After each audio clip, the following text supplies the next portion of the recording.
She's one of our favorite guests, renowned psychic medium Lynne Jackson, joining us this morning with her new book. It's called Signs, the Secret Language of the Universe. And Laura's book details how loved ones on the other side might be sending us messages, and she's here to show us how we can recognize, talk about the book, and so much more. Laura, it's great to have you on again. Thank you so much. It's so lovely being here. It's, you know, we were just saying a minute ago how in the book, you talk about it's great if you want to go for a session with a medium or a psychic, but we can do this. We just have to really tune in. That's absolutely true. You know, I always say nobody needs a psychic medium to connect with the other side. We really don't. This is not a gift that just belongs to me exclusively. We all have these abilities. And the truth is, your loved ones are trying all the time to send you signs and messages to tell you they love you, they're with you for happy occasions, for the sad occasions, for all different things. So how do you know if it's a sign or just like a happy coincidence? So that's such an interesting question, right? We have these ideas of coincidences, and so the word synchronicity means a meaningful coincidence, which really isn't a coincidence at all. It's really, you know, you receiving this beautiful sign or message from the universe. But our job is to learn how to identify those beautiful moments of connection. Well, when you talk in the book about coins, I have to say on Father's Day, I was doing some cleaning, nothing new. Anyway, so I was up in this area, a filing area, and my dad had collected coins, and I had a little box of coins up there that belonged to him, but I was rearranging something, and the box fell on the floor, and all the dimes, there were maybe 20 dimes, fell on the ground. And then I thought to myself, that's part of, perhaps that was a sign from him. 100%, that's like showering you with love. 100%, that's like, you know, so the beautiful thing that I've come to understand from all the readings I've done, from all the sessions, and from listening to people who have crossed on the other side, is they talk about default signs they send us. That if we haven't established a language with them, they will do all sorts of things to get our attention, but there are certain default signs that they will repeat. Coins is one of them. Pennies, dimes, nickels, getting those in our path on special days and special moments, or if we're, you know, struggling on our grief journey and we're thinking about the person and we kind of feel their presence and boom, there's a dime or something of that nature. And then they also love manipulating anything electrical. Like really? Like so, you know, back in the day, it's the lights and the TV, and they still will do that. But now that we're in the day and age of cell phones, oh, they love this. Like what? So look for blank text messages. Pay attention to see if you ever have like your message box open and words just appear. This happens. Look for phone calls from real words, not just characters. Real words will appear, not just characters. And phone calls, well, I get a lot of robocalls. So one of the stories in the book, where I was doing a podcast and speaking to this woman about it, and she said, oh my gosh, this just happened to me with a phone call. She said, I was at a memorial for my friend. I put my phone on silent. I came out and there was a message, so I listened to it, and it was 15 seconds of the most beautiful ethereal music. She said, so I tried to call the phone number back, and it said this number does not exist. So I thought that was I was like, your friend's powerful from the other side. That was quite a message. There are beautiful stories in here about people seeing signs. There's one about this woman and her son who had passed. You want to tell us about the dollar bill? Oh, yeah. So that's in the very beginning of the book. There was a woman, and her husband was going in for emergency, you know, heart surgery, and she was just bereft. And she had had a son she lost in infancy decades before, but she would always talk to him in her mind. You know, we stay connected to those that we love, no matter how much time has crossed.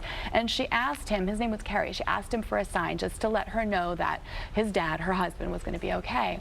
And with that, she, one of the nurses came in and asked if she wanted coffee, and she gave money for the nurse to get coffee. And when she got back the change, the nurse handed her a dollar bill with some coins, and the dollar bill had the name Kerry written right on it. There was no way that nurse could have known that, right? No way. No, she hadn't discussed this. This was, I mean, these are the magical moments of connection that happen all the time. That we need to be open to. Do you see anything, by the way, with Lori and me? Oh, I'm always seeing things, and I'm happy to tune in. But one thing I want to mention, too, for both of you, and I feel this, a lot of times our loved ones on the other side will use certain creatures to send us signs, birds. They send a lot, deer, any creature that navigates the world using electromagnetic fields. So butterflies, you know, dragonflies. And I feel like one thing I want to tell you is I feel two grandmothers protecting you always. And I think the interesting thing too is you didn't, for both of them, this is what I feel like, they didn't have time with you in the physical here, is how I see it. But they have watched over you. They have protected you. And I really do feel they have sent you birds all your life. So I don't know if you've paid attention to this, but I would like you to think back on important moments like your wedding, this. Think about if you ever had birds show up or something like this. I don't know, because it's not that I love birds so much, but I'll keep an eye out for them. Keep All of a sudden, Yes. she might really start to see it now. You Yeah. know what I mean? That you Right. brought it to her attention. And what I would love for you to do with them too, because they always want to talk to us, I would like you to pick a very specific sign you'd like from them. Pick an animal, but don't make it, you know, common. Don't just pick, you know, an elephant. Pick a purple elephant. You can pick a song you'd like to receive, a phrase, and you can even pick a numerical sequence like 1111 or something like that. That's our loved ones' way of sending us hugs and kisses and signs like that. You know, they're, I think your mom's mom, so your grandmother on your mom's side, is very much watching over your mom right now. All right, and I don't know if somebody's having work done on a house or changing a room or moving, but she's bringing this up, and I feel like it's going to be right about when we get to October. So just keep that in mind. Okay. All right, so just... Yeah, nothing's coming to mind, but possibly. Well, I don't know that it's going to be until October. I feel like we're getting into the stages. A lot of changes around your daughter she's talking about. Oh, all right, good things. Good things. Yes, and I feel like October, just so you know, for your whole family, everybody's going to have changes. Everybody's going to have changes. Good changes, because I can't take any more bad changes. No, good I'm changes. done with the bad changes. Good changes. This will be very, very good. Okay, good. All right, so, and I have your dad pushing in. I know we spoke about him a little bit, but I want to talk about him being with his dad, too.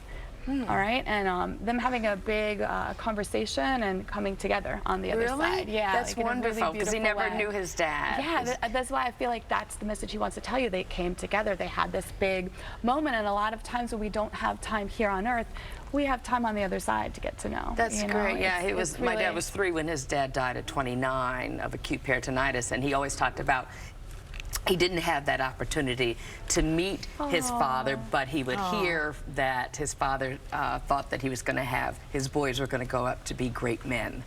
So they have this moment now. Yeah, that's nice. they do. I feel like that's what you need to know, is that any sense of loss we have here, it's always healed on the other side. Same with your grandmothers. You're gonna, you know, they're watching over. It's a beautiful book. Signs.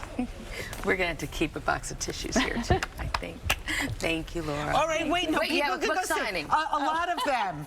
She's got a big event tonight at 7 o'clock in Huntington, New York, right? Yes, Yeah, and Elmwood Public Library, also on June 28th. And then in Jericho Turnpike in Elmwood also. That is on, is that the same day?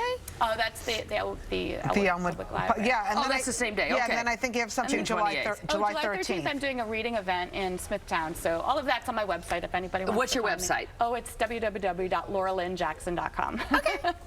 Beautiful. All right, you. going from signs to Ice Cube.